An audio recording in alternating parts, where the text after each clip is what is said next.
कि हर कौम में रसूल जब आता है तो आखिर दूसरे कौम के लोग काफिर कैसे हो जाते हैं? जिसकी आस्था या जिसकी अकीदत अल्लाह पर उसके रसूल पर नहीं है वो काफिर है।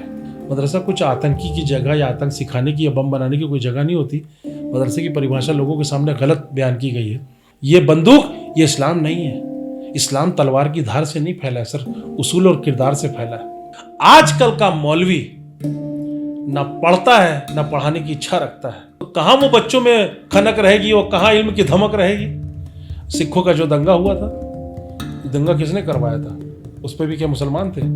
हर जगह देखिए जिहाद को गलत अल्फाज से ताबीर किया गया। कि सरिया या संविधान? अगर मैं आपसे एक सवाल करूं कि राम पहले क्या अम्बेडकर, आप क्या जवाब देंगे?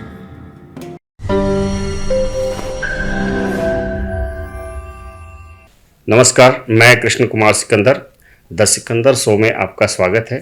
भास्कर दूत की ओर से आयोजित इस कार्यक्रम में हम समाज के विभिन्न वर्गों के लोगों से बातचीत करते हैं, उनके मन की बात जानना चाहते हैं और आप तक उसको हम पहुंचाने का प्रयास करते हैं।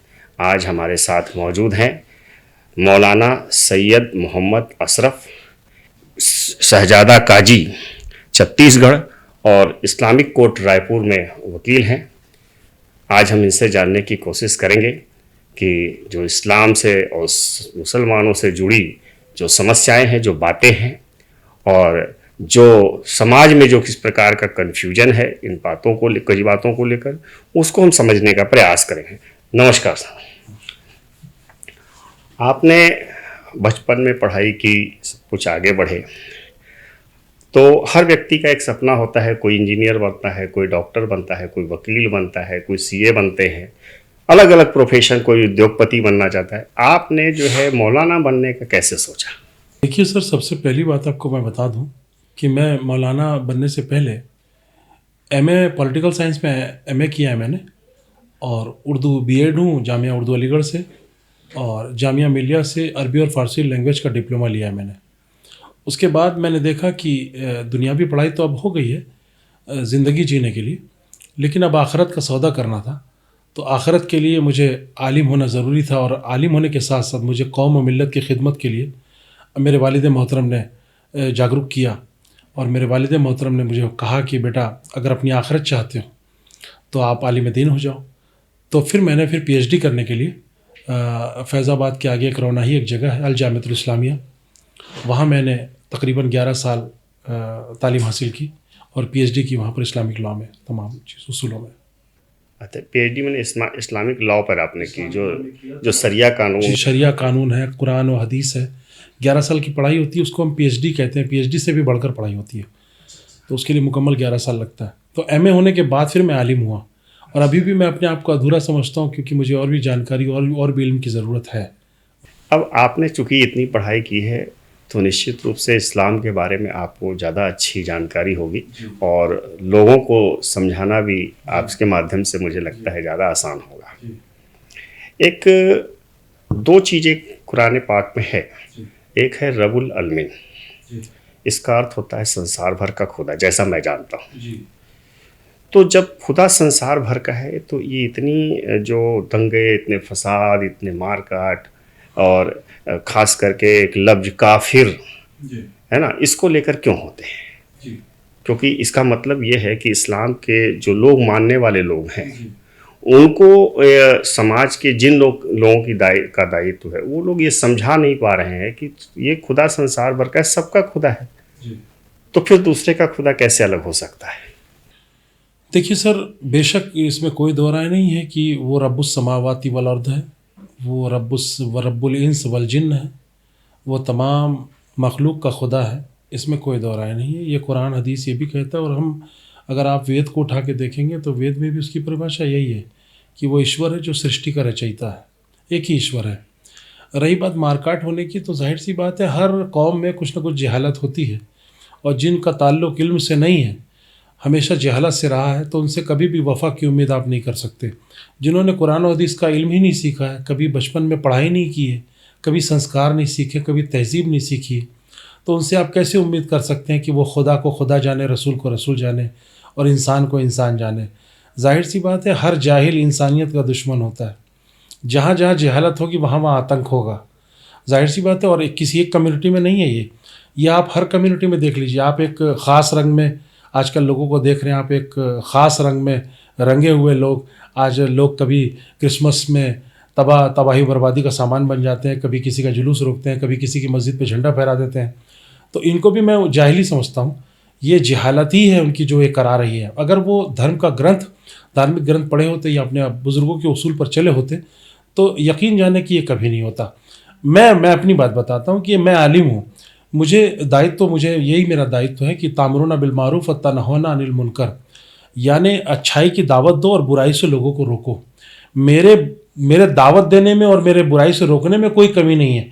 लेकिन अगर कोई शख्स पढ़ना ही नहीं चाहता तो वो तो उसकी तकदीर है ना।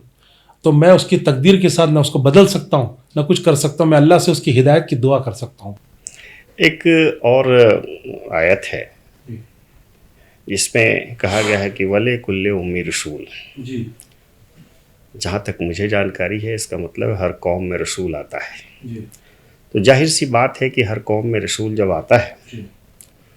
तो आखिर दूसरे कौम के लोग काफिर कैसे हो जाते हैं? देखिए सर, काफिर का मकसद ये होता है, काफिर का मतलब ये होता है अल्लाह और उसके रसूल को नकारने वाला, अल्लाह उसके रसूल को झुठलाने वाला। इस काफिर से मुराद हिंदू या ईसाई या क्रिश्चियन नहीं है सर। हर वो शख्स जो नास्तिक हो, अगर वो नास्तिक है तो जाहिर सी बात है वो काफिर है, उसने खुदा को झुठलाया है। और रसूल पैगंबर मोहम्मद सल्लल्लाहु अलैहि वसल्लम को अगर वो झुठलाता है तो हम भी उसे भी काफिर कहते हैं, और उनकी किताबों को झुठलाता है तो हम उसे काफिर कहते हैं। उससे मुराद ये है कि अल्लाह और अल्लाह की बातों को ना झुठलाए और रसूल की बातों को झुठलाए, तो हम ऐसे को काफिर कहते हैं। और काफिर से मुराद हिंदू, ईसाई, जैन, बौद्ध ये सब नहीं है। आप जाहिर सी बात है अगर आप ईश्वर को मानते हैं, खुदा को मानते हैं। अच्छा, जाहिर सी बात है एक बात और बता दूं कि जो आयत नाजिल हुई काफिर के ताल्लुक से, ये 1400 साल पहले की आयत है। उस वक्त तो हिंदुओं का कोई तस्वुर नहीं था, उस वक्त तो क्रिश्चियनिटी का कोई तस्वुर नहीं था, जैनी ब्राह्मण ये तो थे नहीं। तब फिर आप किसके लिए? तो कुफ़ार मुशरिकीन के लिए आया है, कुफ़ार मक्का के लिए आया है, कुफ़ार मदीना के लिए आया है, ऐसे लोगों के लिए आया कि जो ईमान नहीं लाते थे अल्लाह उसके रसूल पर, उनके लिए आई बात। इस्लाम 1400 साल पहले आया, लेकिन सनातन धर्म तो उसके पहले था। जी। तो मेरा इसलिए सवाल था कि एक कोई धर्म सामने पहले से था, तो काफिर शब्द जो है कहीं ऐसा तो नहीं कि वो इस सनातन से जुड़े लोगों के लिए था? कहीं नहीं, कतई नहीं, बिल्कुल नहीं। आपका धर्म पहले तो आया था, लेकिन आप लोगों ने कोई दलील पेश नहीं की। जैसे आप सनातन अपने आप को कहते हैं, लोग 2014 के बाद सनातनी लोग अपने आप को समझने लग गए। उसके बाद अक्सर और बेशतर हिंदू अपने आप को हिंदू ही कहते थे। आजकल लोगों को मैं ज़बान से सुनता हूँ कि हम सनातनी हिंदू हैं। पहले आपका ताल्लुक वेद से था, पहले वेदों से था, यजुर्वेद, समवेद, अथर्ववेद, ऋग्वेद, इन तमाम वेदों से था। और इस वेदों पर चल के आप अपने आप को हिंदू कहते थे, ये अपने कल्चर को अपना धर्म बनाया था। अब 2014 के बाद जब फिज़ा बदली है और लोग जिसको कहते हैं कि हिंदू जागृत हो गया, हिंदू के जागृत होने के बाद हिंदू को लगता है कि मैं सनातनी हो गया हूँ, तो जाहिर सी बात है हर 10-20 साल के बाद या 50 साल के बाद आप अपनी संस्कृति को बदलाव करते रहेंगे, धर्म बदलते रहेंगे, तो कौन आपको पहचानेगा कि आप पहले के हैं कि बात के? आपने काफिर शब्द पे फिर मैं आना चाहूँगा। जो काफिर शब्द की आपने परिभाषा दी, बहुत अच्छी बात है, मैं भी इस चीज़ को समझता हूँ। उस हिसाब से मैं राजनीतिक बात तो नहीं करना चाहता, लेकिन राजनीति के अंदर बिल्कुल कर सकते हैं आप जो है, जो वामपंथ है वो कहता है धर्म अफीम है और ईश्वर भय से उत्पन्न वस्तु का नाम है। जाहिर सी बात है कि जो वामपंथी लोग हैं, जो कम्युनिस्ट पार्टी से जुड़े लोग हैं, वो धर्म को मानते ही नहीं हैं, तो उसका मतलब नास्तिक वो लोग हुए। देखिए सर, मामला क्या है, मैंने ये कहा ना आपको कि जिसकी आस्था या जिसकी अकीदत अल्लाह पर, उसके रसूल पर नहीं है, वो काफिर है। जो खुदा को झुटलाएगा वो काफिर है। और जिनके, आप देखिए, हिंदू ईश्वर को मानता है, खुदा, ईश्वर, गॉड सब एक है, हिंदू ईश्वर को मानता है।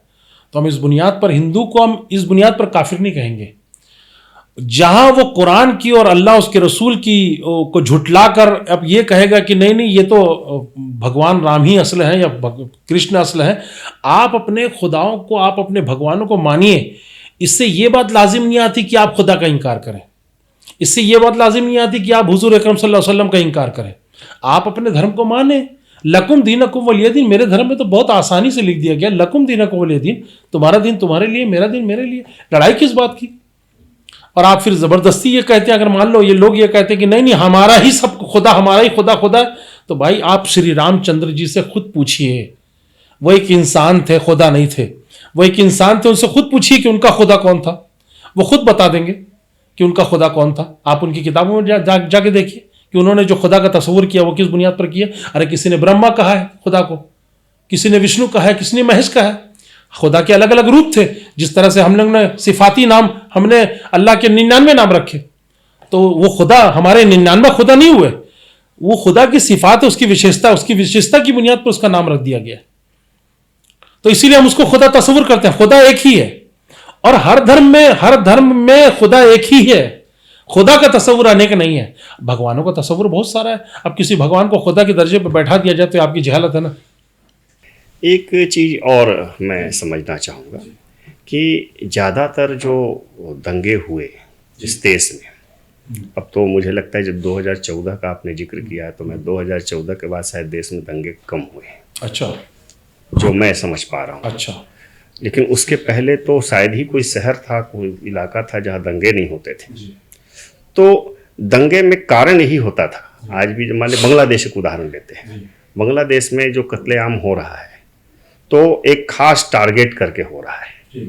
तो इसे आप कैसे देखते हैं? 2014 से पहले जो होते थे बिल्कुल शांति थी। मैं इस वक्त मैंने यही मेरी पैदाइश है रायपुर की।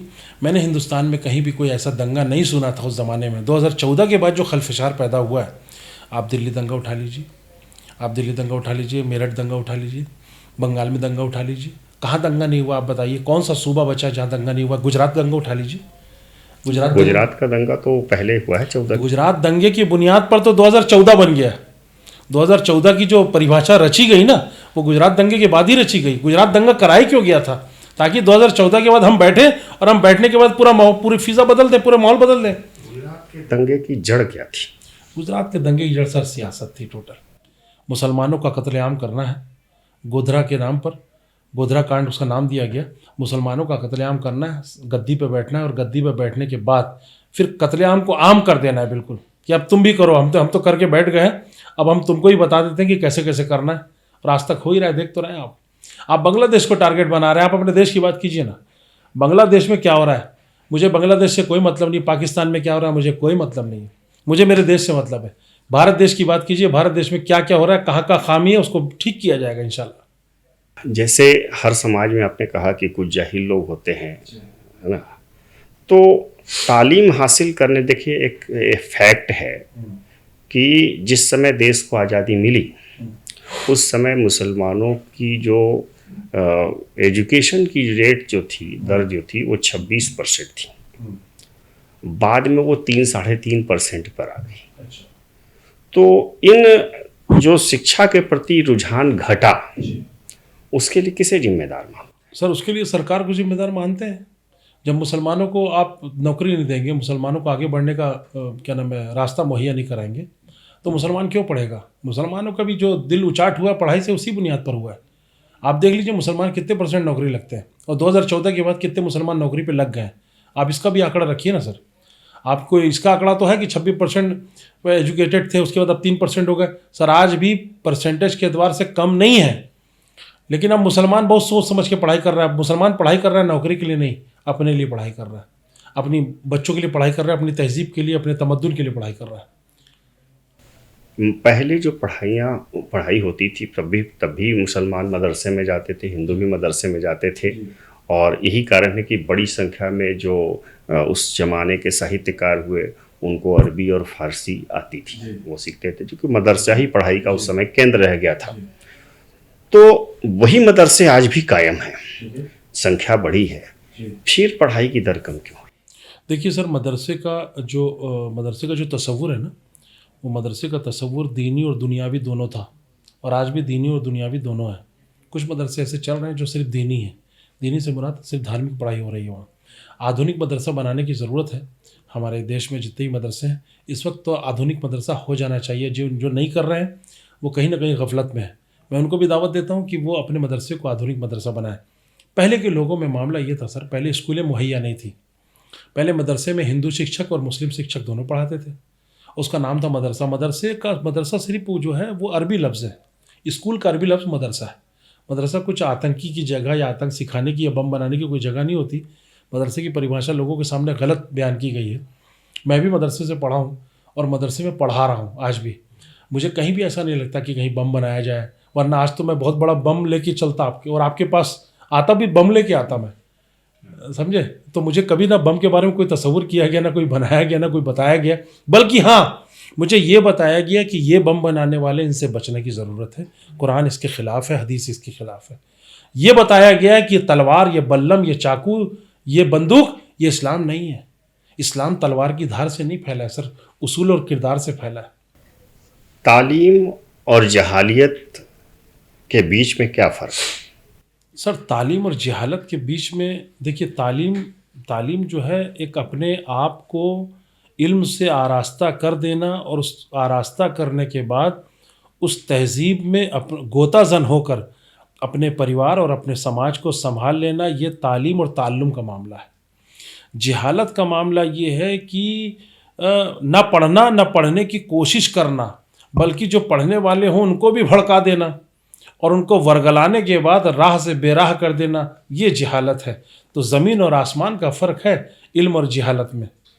चूँकि आप तो मदरसा में पढ़ाते हैं, जैसा आपने कहा, कहाँ दिक्कत आ रही है कि इल्म हासिल करने के बाद भी आदमी जहालत करने लग रहा है? सर देखिए, मदरसा लगता है सुबह 7 से, सुबह 8 से 12, शाम को लगता है 6 से 10। अब ये इतने घंटे, दिन भर के इतने घंटे लोग मदरसे में रहते हैं। अब इस मदरसे के बाद आदमी अपनी तहज़ीब और अपने संस्कार में चले जाता है, दिन भर वही सीखता है, वही करता है, वही चाहता है। तो हमारे पढ़ने में कोई कमी नहीं है। अगर हमारी पढ़ाई के साथ साथ घर वाले भी हमारी पढ़ाई का रिवीज़न करवाएंगे तो बच्चा बहुत अच्छा निकलेगा। और जाहिर सी बात है, जो बच्चे डे बोर्डिंग वाले हैं वो उतने अच्छे काबिल नहीं होते, जो बोर्डिंग वाले हैं बहुत कामयाब होते हैं। जो हमारे पास रहते हैं वो बहुत कामयाब होते हैं, और जो आना जाना करते हैं इसीलिए वो कामयाबी की मंजिल तक नहीं पहुंचते वो।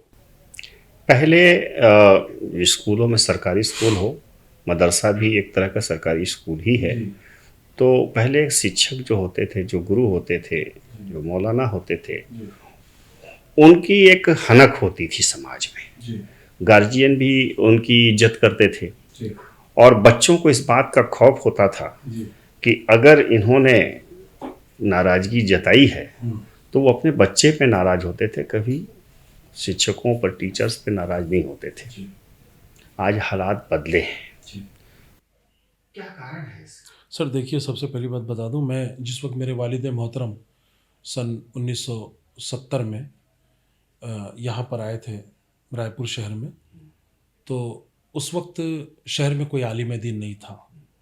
वो तने तनहा एक आलिम दीन थे, और वो उन्होंने मदरसा बनाया और मदरसे में पढ़ाया। उस ज़माने के जितने भी लोग थे, आज भी वो बूढ़े हो गए हैं, मुझे मुलाकात करते हैं, मुझसे कहते हैं कि यार हम आपके वालिद मोहतरम से पढ़े हैं, बड़ा एहसान है उनका। जब वो डांटते थे तो हम लोग कांपते थे, जब वो हमारे घर के सामने से निकल जाते थे तो हम लोग घर के अंदर दुबक के बैठ जाते थे। वो दहशत थी, वो डर था उनके दिल में। उसकी वजह ये थी कि उस्ताद काबिल था, जो पढ़ाने वाला, जो इस वक्त शहजाद, जो काजी छत्तीसगढ़ है इस वक्त, मैं अपने वालिद मोहतरम की बात कर रहा हूँ, मौलाना सैयद रईस अशरफ अशरफीउल जिलानी। आज भी वो ज़िंदा हैं, जावेद हैं, माशाल्लाह तंदुरुस्त हैं। आज भी वो निकल जाते तो आज भी वो पुराने बच्चे पढ़े हुए आज भी उसी तरह से डर के अदब करते हैं। उनके दिल में डर नहीं है, बल्कि उनके दिल में अदब आ जाता है, अदब की बुनियाद पर डरते रहते हैं। आजकल का मौलवी ना पढ़ता है ना पढ़ाने की इच्छा रखता है। जब आप पढ़ेंगे तभी पढ़ाने की इच्छा रखेंगे ना। अच्छा, मौलवियों की तादाद बहुत बढ़ गई है। पहले बच्चे मदरसे आते थे पढ़ने, अपनी तहजीब और अपनी तालीम सीखने आते थे। अब मौलवी घर जाता है ट्यूशन पढ़ाने के लिए, घर घर, चंद पैसों के लिए। तो कहाँ वो बच्चों में खनक रहेगी और कहाँ इल्म की धमक रहेगी। जैसे उदाहरण के लिए हम लादेन की बात करते हैं, वो तो वेरीफाइड आतंकी थे और माने पढ़े लिखे थे। आपको जो संसद हमले का, जिनको मास्टरमाइंड और प्रोफेसर वो प्रोफेसर थे, जी ठीक है। ऐसे भी मामले हैं कि जो तालीम उनकी अच्छी थी, जी उन्होंने अच्छा पढ़ा लिखा था, जी। लेकिन उनकी रिपोर्ट तो है कि वो आतंकी है। ठीक है सर, बिल्कुल आपने बहुत अच्छी बात कही कि आतंकी थे और आतंकी हैं और वो आतंक में ही मरे, उसमें मुझको कोई शक नहीं है। लादेन जैसे लोगों के लिए मुझे कोई शक नहीं है। लेकिन अभी जो अमेरिका ने जो सद्दाम हुसैन पर कहर बर्पा किया, मुअम्मर कज़्ज़ाफ़ी पे कहर बर्पा किया, यासिर अराफ़ात पे कहर बर्पा किया, हुस्नी मुबारक पे कहर बर्पा किया, उसके बारे में क्या कहेंगे आप? अमेरिका को आतंकी कहेंगे आप? आप कहेंगे आतंकी अमेरिका को? दूसरी बात, वो अरब के मामलात थे। मैं अपने हिंदुस्तान की बात कर रहा हूँ। मेरे हिंदुस्तान की आप बात करें, आप इंदिरा गांधी को मारने वाला कौन था सर? वो भी तो एक आतंकी था। उसको मैं हिंदू बोलूँ? क्या बोलूँ? राजीव गांधी को उड़ाने वाला कौन था? उसको मैं हिंदू बोलूँ कि आतंकी बोलूँ? क्या बोलूँ? अब आप बता दीजिए। सिखों का जो दंगा हुआ था, दंगा किसने करवाया था? उस पर भी क्या मुसलमान थे? हर जगह देखिए, जिहाद को गलत अल्फाज से ताबीर किया गया। जिहाद दरअसल जिद्दोजहद का नाम है, कोशिश करना, कोशिश करना। जिहाद का मतलब मार काट और तलवार और बल्लम और चाकू नहीं है सर। मैं आपको अब एक और चीज़ों पर लाना चाह रहा हूँ जो समाज में, मैंने सवाल इसलिए खड़े किए हैं कि इस भारतवर्ष के अंदर, पूरे देश में, पूरे समाज में एक अलग माहौल है और एक संदेह की दृष्टि से इंसान इंसान को देख रहा है, और वो भी मजहब के आधार पर। क्योंकि एक सवाल और खड़ा होता है, सियासत और के बीच में खास करके ये चीजें आती हैं कि शरिया या संविधान। यहाँ जब सवाल करते हैं तो ज़्यादातर डिबेट में, मैं टीवी में देखता हूँ कि वहाँ जो लोग इकट्ठे होते हैं तो कहते हैं कि मेरे लिए शरिया पहले है, संविधान बाद में है, ये कहते हैं। तो दूसरी तरफ एक आता है कि मुल्क और मजहब, दो शब्द, इन चीज़ों पर थोड़ी सी व्याख्या आप हमको करके बताएं कि क्या जायज़ है और क्या नाजायज़ है, और कैसे फिरका परस्ती रुक सकती है, कैसे दंगे और इस तरह के आतंकवाद पे रोका जा सकता है। अब आप सर ये बताइए, अगर मैं आपसे एक सवाल करूं कि राम पहले कि अम्बेडकर, आप क्या जवाब देंगे? आप बोलिए, क्या जवाब देंगे आप? राम पहले कि अम्बेडकर?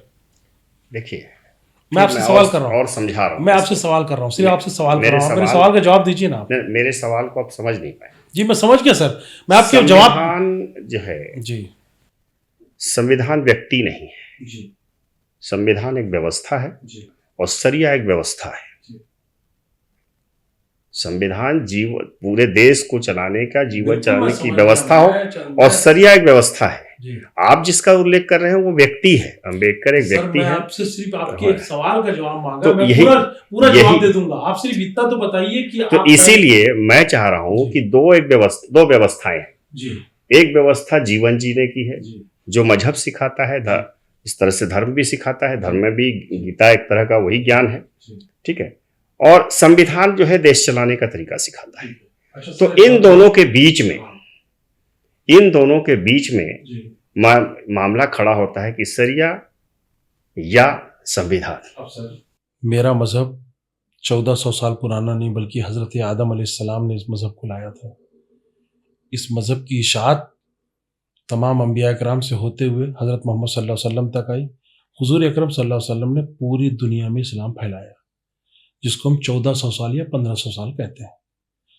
सर जाहिर सी बात है, उस वक्त शरीयत का गठन हुआ था, शरिया का गठन उसी वक्त हुआ। उसके बाद सहाबा आए, खुलफा आए, ताबई आए, तबे ताबई आए, सब ने अपने अपने हिसाब से मुतय्यन किया। जो ताबई और तबे ताबई का दौर था, उस वक्त से शरीयत का कानून मुकम्मल हो चुका। हुजूर के आने के बाद दीन मुकम्मल हो चुका था, लेकिन सिस्टम बैठाया गया मौला अली के बाद फिर इमाम आज़म, इमाम शाफी, इमाम मलिक, इमाम हम्बल, इन्होंने शरिया कानून का गठन किया। आप बताइए, उस वक्त ना देश था न संविधान था। अगर मैं उस धर्म पे नहीं चलता, उस धर्म को नहीं पढ़ता, तो मुझे संविधान कैसे समझ में आता कि मुझे संविधान का पालन करना है? शरिया ने मुझे बताया कि भारत की वफादारी करना है। शरीयत ने मुझे बताया कि एक हिंदू और एक सिख और एक ईसाई को इंसान समझना, इंसानियत के नाते उनसे मोहब्बत रखनी है। एक सवाल मैंने और किया था, मुल्क और मजहब, जी, अगर दोनों में से कोई एक चुनना हो, जी, कभी ऐसी स्थिति आ जाए। मैं फिर से अपनी बात पे आ रहा हूँ कि मुल्क और मुल्क और क्या नाम है शरिया कानून या इस्लाम ने ही मुझे बताया कि मुल्क में रवैया कैसे इख्तियार करना है और एक इंसान को इंसान कैसे समझना है, उसको कैसे ट्रीट करना है, ये मज़हब ही बताता है सर। तो मज़हब सूत्र है, अगर सूत्र नहीं आप जानेंगे तो सवाल हल नहीं हो पाएंगे। बाकी तमाम के तमाम सवालात हैं, ये सूत्र है, इसी के आधार पर हम मुल्क भी समझें, मुल्क के रहने वालों को भी समझें, वहाँ की रीति रिवाज को भी समझें, संस्कार को भी समझें। हिंदू आपको सिर्फ हिंदुस्तानी मिलेंगे, सबसे पुराने मज़हब को मानने वाले सिर्फ हिंदुस्तान तक महदूद रह गए, हिंदुस्तान के आगे नहीं बढ़ पाए। क्यों खत्म हो गई? सर ये तो आप बताएंगे कि 33 कोटि देवी देवताओं में तो कोई कमी होगी नहीं, लेकिन उनके मानने वालों में या उनके पढ़ाने वालों में, उनके पीठाधीशों में या आपके जो संत और साधु हैं, इनमें कहीं ना कहीं कमी है कि बाहर जाके तबलीग नहीं किया इन्होंने अपने दीन की। हमारे यहाँ दीन की तबलीग होती है सर, हमारे यहाँ तो तबलीगी जमात बनती है। कि आपने कहा कि 33 कोटि, पहले तो कोटि को आप पता नहीं कैसे समझते हैं, तो 33 कोटि देवी देवताओं और ये उनके मानने वालों में कमी रही होगी, इसलिए ये बदलाव आया। क्या आपको लगता है कि इस देश के अंदर, इस मुल्क के अंदर जो मुसलमान है वो कहीं बाहर से आए, वो यहीं कन्वर्ट हुए हैं? जैसा मुझे जानकारी है, आप बताएंगे अरब से कितने लोग यहाँ आए हैं मुझे नहीं मालूम। तो ये कन्वर्ट कैसे हुए? तलवार के जोर पे शासकों ने करवाए जो उस समय के थे, या आपकी जो तालीम है या आपका जो इस्लाम है उसके प्रभाव में आकर? देखिए सर, इस्लाम इस हिंदुस्तान की सरजमीन पर जो तारीख उठा के देखिए आप, तो शाह बदियुद्दीन मदार या मखदूम साबिर पिया कलियरी या हुजूर गरीब नवाज या मोइनुद्दीन ये निज़ामुद्दीन औलिया या मखदूम अशरफ जहांगीर सिमनानी की चौं शरीफ, इन बुज़ुर्गों ने यहाँ पर इस्लाम की इशाअत की। और ये बुज़ुर्ग सारे के सारे दूसरे मुल्क से आए थे। कुछ तो अपने साथ अपने कुछ अनुयायियों को भी लेके आए थे, कुछ अपने मुरीदीन को भी लेके आए थे, और कुछ लोग यहीं पर रहने वाले जो इस्लाम से मुतासिर हुए, इस्लाम की तालीम से और इसकी तहज़ीब से मुतासिर होकर इस्लाम कबूल कर लिए। ये तो मैं बात मानूँगा। जाहिर सी बात है, कुछ ना कुछ अच्छाई तो होगी, तब इस्लाम बहुत अच्छे से फैला। कुछ ना कुछ तहज़ीब और कुछ ना कुछ बुज़ुर्गों का फैज़ान तो होगा कि लोगों के जहन में, लोगों के दिलो दिमाग में इस्लाम उतरा, तब लोगों ने इस्लाम कबूल किया। आज क्यों नहीं आपके यहाँ, आप तो अक्सरियत पे हैं, और अक्सरियत के होने के बावजूद भी क्यों आप घर वापसी की बात करते हैं? कैसे लोग नहीं हो रहे हिंदू? कुछ तो वजह होगी, यूँ ही कोई बेवफा नहीं होता, कुछ तो मजबूरियाँ रही होंगी। आपको अपनी तहज़ीब बदलनी पड़ेगी, अपना संस्कार बदलना पड़ेगा, अपने बोलने का अंदाज़ बदलना पड़ेगा, अपने तालीम और ताल्लुम का सिलसिला बढ़ाना पड़ेगा, तो आप धर्म को कबूल कर पाएंगे। वरना अगर इस्लाम अगर तलवार के ज़ोरों से फैला होता तो आप यकीन जाने कि आप अक्सरियत में नहीं होते, अक्सरियत पे हम होते। अगर मुस्लिम शासकों ने इस्लाम तलवार की धार पर, सर तलवार की धार पे नहीं फैला है, हुजूर के किरदार की बुनियाद पर इस्लाम फैला है, बुज़ुर्गों के किरदार की बुनियाद पर इस्लाम फैला है। इस्लाम में त्रिशूल की कोई जगह नहीं है सर, इस्लाम में बुज़ुर्गों के, शरीयत के, कानून के उसूलों की ज़रूरत है। उसूल की बुनियाद पर इस्लाम है। आज उसूल और किरदार की बुनियाद पर इस्लाम है, इसीलिए ठोस है और मुस्तहकम है, उसको कोई बदल नहीं पाया है। गुरु तेग बहादुर की शहादत क्यों हुई? आप बताएं। क्योंकि जो इतिहास बताया गया है और इतिहास गवाह है कि कश्मीर में सारी जितनी आबादी थी उनको हिंदू से मुस्लिम कन्वर्ट कराने के लिए कहा गया, आदेश दिया गया, औरंगजेब का आदेश था। जब उन लोगों ने इस बात की फरियाद, उस समय बड़े संत थे, गुरु तेग बहादुर उनसे कहा, उनसे मिले, तो उन्होंने ऐलान किया कि बादशाह से जाकर कह दो कि अगर मैं हिंदू इस्लाम कबूल कर लेता हूं तो तुम लोग कर लोगे। और उन्होंने इस्लाम कबूल करने से मना कर दिया, इसलिए दिल्ली में उनकी गर्दन काट दी गई। अच्छा, इसे आप कैसे मानते हैं? सर मैं ये कहना चाहता हूँ कि जब हज़रत औरंगज़ेब रहमतुल्लाहि ताला अलैह इतने जालिम थे, तो उनका वज़ीर और उनके जितने भी सिपह सालार थे उसमें अक्सरियत हिंदुओं की थी। सबसे पहले तो वो उनको मुसलमान बनाते, उनको तो मुसलमान बनाया नहीं। मैं कितनों के नाम बता दूं जो उनके वज़ीर जो हिंदू थे, और उन्होंने कभी भी, उन्होंने मंदिरों को भी तोड़वाया, मस्जिदों को भी तोड़वाया, उन्होंने देखा, उन्होंने मज़ारों को भी तोड़वाया, जहाँ जो गलत मज़ार थी उसको तोड़वा शहीद करने का हुक्म दिया। कुछ कश्फ़े कुबूर हासिल था उनको। वो इस लायक थे, वो इतनी सलाहियत रखते थे कि ये मज़ार फ्रॉड है, ये मज़ार गलत है, इसको तोड़ दो। वो जानते थे साहिब मज़ार के बारे में, जो लेटा है वो कौन है, उसकी ज़ात, उसकी शख्सियत क्या है, उसको जानते थे। तो तोड़वा दिया गया। जब देखा कि ये वली नहीं है, तोड़ दो। जब देखा कि ये मस्जिद किसी की कब्जा करके बनाई गई है, किसी की ज़मीन हथिया के बनाई गई, बोले मस्जिद को शहीद कर दो। उन मंदिरों को भी तोड़वाया जिन मंदिरों पे पूजा पाठ कम होता था और गुमराह ज़्यादा किया जाता था, उन मंदिरों को भी तोड़वाया। जब वहाँ पर इस्लाम और मुसलमान की और हिंदुओं की कोई बात ही नहीं थी। जो ज़मीन हथियाने के लिए आए वो बाबर ज़हीरुद्दीन जैसे लोग थे, और जो दीन बनाने के लिए आए वो ख्वाजा मोइनुद्दीन जैसे लोग थे सर, हिंदुस्तान की सरजमीन पर। दिल्ली के चांदनी चौक में आज भी गुरुद्वारा शीशगंज है, और जिसमें पूरा इतिहास लिखा है, और उस इतिहास को पूरे देश में पढ़ाया जाता है। आप कैसे इनकार कर सकते हैं? ठीक है, मैं इनकार नहीं करता हूँ सर। देखिए होगा, देखिए कुछ बादशाह, कुछ बादशाह ऐसे भी हुए हैं जो आलिम दीन थे। एक समाज में एक भ्रांति है या सच्चाई है, आप किस नज़रिए से देखते हैं मैं नहीं जानता, कि दुनिया के अंदर 90% आतंकी इस्लाम को मानने वाले हैं। 98% लोग वो हैं जो आतंक को नहीं मानते हैं, लेकिन उनकी खामोशी जी संदेह का घेरा पैदा करती है। ठीक है इसको आप कैसे देखते हैं? सर, फिर मैं आपसे सवाल करूंगा, लिबरेशन टाइगर्स ऑफ तमिल इलम लिट्टे, ये भी आतंकी था, मुसलमान था क्या?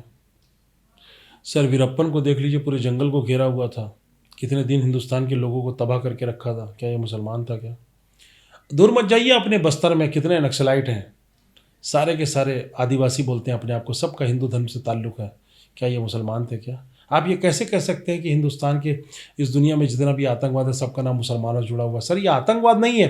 हो सकता है उनके उसूल की कहीं ना कहीं उनकी पामाली की गई हो, उनको छेड़ा गया हो, उनको तबाह करने की साजिशें रची गई हो, उसकी बुनियाद पर वो ऐसा सहारा लिया। मैंने आपको कहा ना आपको कि हर आतंक को ख़त्म करने के लिए जो कोशिश होती है उसका नाम जिहाद है। उन्होंने हो सकता है जिहाद किया हो, उसको आप और मैं आतंक कहते हैं।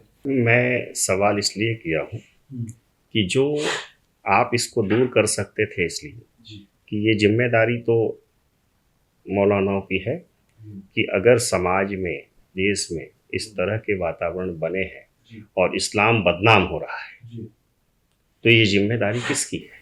देखिए, इस्लाम को तबाह और बर्बाद करने की साजिश आज से नहीं चल रही है, एक ज़माने से चल रही है। कभी कुछ लोग कामयाब हो पाए, कभी कुछ लोग कामयाब नहीं हो पाए, और जिन्होंने जो कामयाब नहीं हो पाए, आखिरी में इस्लाम को टारगेट बनाकर इस्लाम को बदनाम कर दिया है। जैसे आपको बता दूं, मिसाल के तौर पर इस्लाम को तबाह करने की साजिशों के मामले में आप 2014 से हालात देख रहे हैं कि झूठ इतना बोलो कि सच पे शक हो जाए। बाकायदा साजिशें रची जा रही हैं, बाकायदा मीटिंगें हो रही हैं कि मुसलमानों के साथ व्यापार मत करो, मुसलमानों के साथ ये मत करो, इस्लाम धर्म में मार काट है, इस्लाम धर्म को मत मानो। ये क्यों साजिश है? कुरान तो 1400 साल पहले आया था, कहाँ थे आप इसके पहले? और अगर कुरान इतना ही ज़्यादा सख्त था, कट्टर था, तो मैं बोलता हूँ हिंदुस्तान में तो कई मुगलों ने राज किया था, ख़त्म कर देना चाहिए ना हिंदुओं को। तो क्यों बच गए 100 करोड़ हिंदू? आज आप बोलते हैं ना 100 करोड़ हैं हम यहाँ 25 करोड़ हैं, आप 100 करोड़ हैं, तो कैसे बच गए साहब? यहाँ तो मुसलमानों ने ही राज किया था।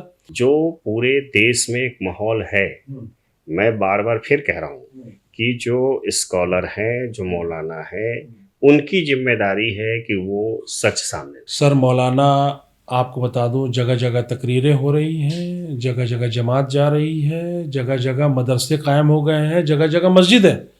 इन तमाम जगहों में दीन की तबलीग हो रही है, लोगों को समझाया जा रहा है, बताया जा रहा है, अवेयरनेस लाया जा रहा है। लेकिन जब लोग वहाँ तक नहीं पहुँचेंगे तो लोग अपनी जहालत पर आमादा रहेंगे, और जहालत पर आमादा रहेंगे तो जाहिर सी बात है उनसे आप वफा की उम्मीद नहीं कर सकते। हम लोगों के लिए तदबीरें निकाल सकते हैं, उनकी तकदीरें नहीं बदल सकते हैं। सर आज के लिए इतना ही। बहुत बहुत बहुत अच्छी बात, थैंक यू।